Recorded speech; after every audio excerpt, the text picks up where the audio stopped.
Assalamu alaikum wa rahmatullahi ta'ala wa barakatuhu. Malamanmu ta wannan gida na Dubun Asirai TV mai albarka.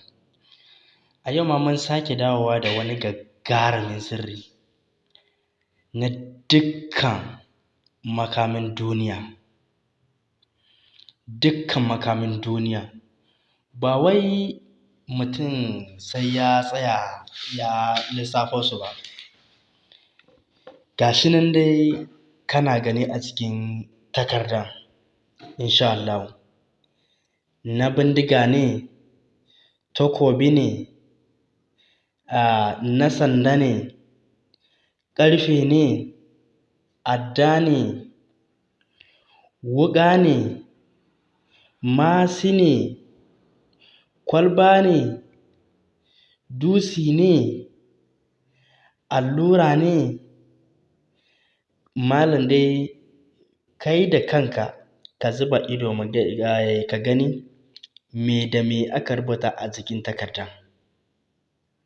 Me da me aka rubuta a jikin takardan? Ka zuba ido ka gani malam, to wallahi duk abin da aka rubuta a cikin takardan nan insha Allahu da yardan Ubangiji malam dukkansu sai Allah Ubangiji Ta'ala ya tsare ka daga sharrinsu. Duka makami nake maka magana, ba wai sai na ce kaza da kaza da kaza ba, duka kullu makami Ubangiji Allah zai kare ka da su insha Allahu. Kai abin da za ka yi ka samu farar takarda. Ka samu farar takarda sai ka zo ka rubuta da farko fasikahumullahu wa huwa samiul alim.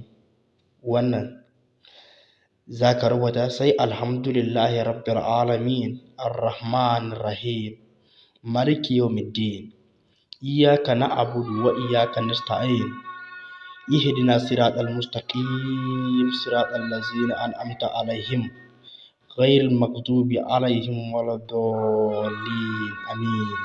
Ya rabbi Muhammadur Rasulullahi sallallahu alaihi wasallam.